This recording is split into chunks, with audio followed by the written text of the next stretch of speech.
My dear friends, welcome back to nurses profile channel. நம்மளோட சேனல்ல regular பேசிஸ்ல nursing and paramedical குறித்த எக்கச்சக்கமான விஷயங்கள் வீடியோவா உங்களுக்காக அப்லோட் பண்ணிக்கிட்டே இருக்கிறோம்.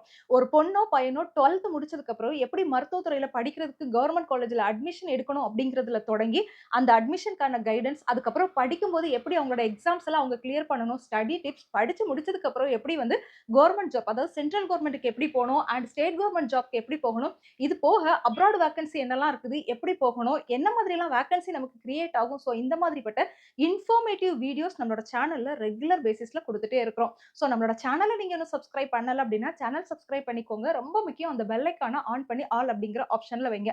அண்ட் மறக்காம நம்மளோட வாட்ஸ்அப் சேனல், டெலிகிராம் சேனல், இன்ஸ்டாகிராம்ல என்ன செஞ்சுக்கோங்க அப்படின்னா ஃபாலோ பண்ணிக்கோங்க. ஸோ நம்மளோட சேனல்ல நெறைய குரூப் ஆஃப் பீப்பிள் இருந்தாலும், ஒரு குறிப்பிட்ட group of people nursing complete பண்ணிக்கிட்டு ஒரு ஜாப்க்கு போகணும். அதிலயும் குறிப்பா சென்ட்ரல் கவர்ன்மென்ட் இல்லன்னா ஸ்டேட் கவர்ன்மென்ட். கவர்ன்மென்ட் ஜாப்க்கு போகணும் அப்படின்னு நினைக்கிறவங்களுக்கு நம்ம நெறைய விதத்துல வீடியோஸ் போட்டு ஹெல்ப் பண்ணிட்டே இருக்கிறோம். அதுல குறிப்பா இந்த எய்ம்ஸ் அப்படின்னு சொல்லுவோம். எய்ம்ஸ்ல நீங்க ஒரு நர்சிங் ஆபிசரா ஆகணும்னா, எய்ம்ஸ்னா உங்க எல்லாருக்குமே தெரியும். சென்ட்ரல் கவர்ன்மென்ட்ல இருக்கக்கூடிய All India Institute of Medical Science. So இங்க நம்ம ஒரு நர்ஸா வொர்க் பண்றதோட பேரு தான் நர்சிங் ஆபிசர். சோ இங்க நம்ம நர்சிங் ஆபிசரா வொர்க் பண்ணணும் அப்படிங்கிறது பெரிய கஷ்டமான விஷயமே கிடையாது. ரொம்ப ஈஸியான ஒரு விஷயம் தான். ஏன்னா அவங்க ப்ராப்பரா பிளான் போட்டு எவ்ரி 6 மந்த் ஒரு என்ட்ரன்ஸ் எக்ஸாம் கண்டக்ட் பண்றாங்க. இந்த என்ட்ரன்ஸ் எக்ஸாம தான் நம்ம என்ன சொல்லுவோம் அப்படின்னா, நார்செட் அப்படின்னு சொல்லுவோம். சோ பாத்தீங்கன்னா, இப்போ கடைசியா நமக்கு நார்செட் 9 அப்படிங்கிற எக்ஸாம் நடந்து முடிச்சு. சோ நம்மளோட சேனல்ல இந்த நார்செட் 9க்கு நீங்க எப்படி பிரிப்பேர் பண்ணணும் அப்படிங்கிற ஸ்டடி பிரிப்பரேஷன் வீடியோவும் இருந்துச்சு. கோச்சிங் கிளாஸ் நீங்க எங்க போகணும் அப்படிங்கிற வீடியோவும் குடுத்திருந்தோம். நார்செட்க்கு எப்படி அப்ளை பண்ணணும், அப்ளிகேஷன் நோட்டிஃபிகேஷன் ரிலீஸ் ஆனோன அந்த வீடியோவும் நம்ம என்ன செஞ்சிருந்தோம் அப்படின்னா குடுத்திருந்தோம். இப்ப பாத்தீங்கன்னா நார்செட்டோட ரிசல்ட் ரிலீஸ் ஆயிருக்குது. சோ அத பத்தி டிஸ்கஸ் பண்றது மட்டும் இல்லாம, நம்ம ரெஃபர் பண்ணியிருந்த ஒரு கோச்சிங் சென்டர் பத்தியும் தான் நம்ம என்ன செய்ய போறோம் அப்படின்னா பேச போறோம். எஸ், உங்க எல்லாருக்குமே தெரியும் மிட்இயர் அகாடமி. இந்த midyear academy India's leading coaching centre. குறிப்பா சென்ட்ரல் கவர்ன்மென்ட் ஆப்பர்ச்சுனிட்டிக்கு நர்சஸ் என்ன செய்றாங்க அப்படின்னா கைட் பண்ணிட்டு இருக்காங்க. சோ சென்ட்ரல் கவர்ன்மென்ட் ஆப்பர்ச்சுனிட்டினா நார்த் இந்தியன்ஸ் தான் உள்ள போகணும் அப்படிங்கிற இந்த நிலை மாறி இன்னைக்கு சைலண்டா தமிழ்நாடு நர்சஸ் நெறைய பேர் உள்ள போயிட்டே இருக்காங்க. இப்போ நடந்து முடிஞ்ச நார்செட் 9 ஓட ரிசல்ட்ட பார்த்தீங்கன்னா, எனக்கு உண்மையிலேயே ஆச்சரியமாவும் இருந்துச்சு. அதே நேரத்துல ஷாக்கிங்காவும் இருந்துச்சு. ஆல் இந்தியா ரேங்க் 1 ஸ்டூடண்ட் யாரு அப்படின்னு பார்த்தீங்கன்னா, நம்மளோட மிட்இயர் அகாடமி ஸ்டூடண்ட்ஸ் தான். அதுவும் மெயின்ஸ்லயும் நம்மளோட மிட்இயர் அகாடமி ஸ்டூடண்ட்ஸ் தான் ஆல் இந்தியா ரேங்க் 1. அதே பிரிலிம்ஸ்லயும் பார்த்தீங்கன்னா, நம்மளோட மிட்இயர் அகாடமி ஸ்டூடண்ட் தான் ரேங்க் 1. ஒரே கோச்சிங் சென்டர்ல உள்ள ஸ்டூடண்ட்ஸ் தான் மெயின்லயும் ரேங்க் 1 வந்திருக்காங்க. ஆல் இந்தியா லெவல்ல, அதே மாதிரி பிரிலிம்ஸ்லயும் ஆல் இந்தியா லெவல்ல ரேங்க் 1 வந்திருக்காங்க. சோ ஒரு கோச்சிங் சென்டர் எந்த அளவு ஒரு பெர்ஃபெக்ட்டான கோச்சிங் குடுத்திருந்தாங்கன்னா, அவங்களோட ஸ்டூடண்ட்ஸ் ஆல் இந்தியா ரேங்க் ஹோல்டரா 2லயுமே வந்திருப்பாங்க. சோ இந்த நார்செட் 9க்கு பார்த்தீங்கன்னா, கிட்டத்தட்ட 1200 ஸ்டூடண்ட்ஸ் நம்மளோட மிட்இயர் அகாடமில படிச்சிருந்தாங்க. இதுல 1100 ஸ்டூடண்ட்ஸ் என்ன செஞ்சிருக்காங்க அப்படின்னா, பாஸ் பண்ணியிருக்காங்க. அதாவது 90% ரிசல்ட் குடுத்திருக்காங்க. அதுலயும் டாப் ரேங்க்ல எத்தன பேர் இருக்காங்க அப்படின்னு பார்த்தீங்கன்னா, 700 அரவுண்ட் 700 ஸ்டூடண்ட்ஸ் இருக்காங்க.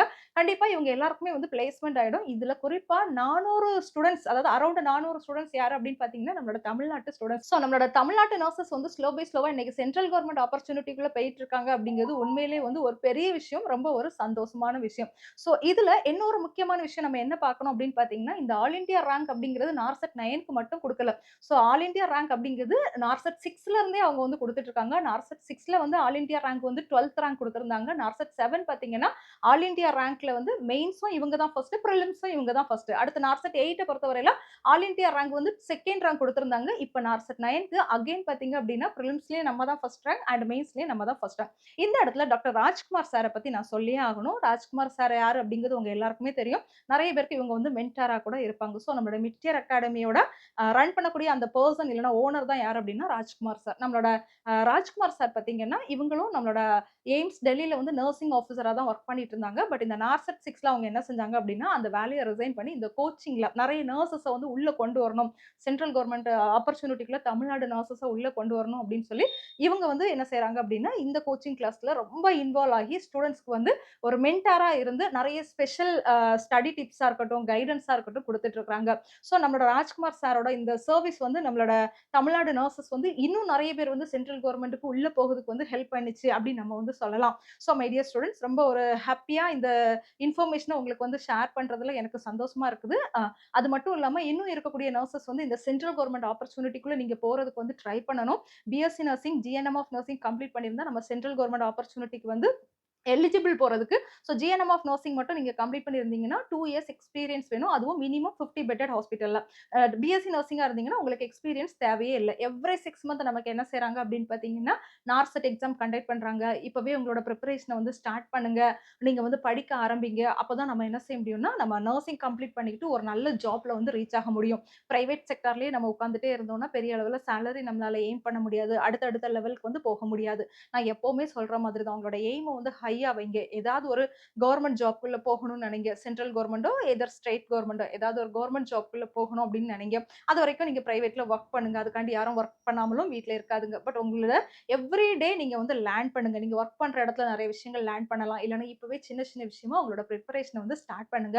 கண்டிப்பா இப்போ எப்படி இவ்வளவு நர்சஸ் வந்து இன்னைக்கு சென்ட்ரல் கவர்ன்மென்ட் ஆப்பர்ச்சுனிட்டிக்குள்ள போயிருக்காங்களோ, இதே மாதிரி நீங்களும் ஒரு தடவ என்ன செய்வீங்க அப்படின்னா, சென்ட்ரல் கவர்ன்மென்ட் ஆப்பர்ச்சுனிட்டிக்குள்ள கண்டிப்பா வந்து மூவ் ஆகுவீங்க ஒரு நர்சிங் ஆஃபிசரா. Thank you.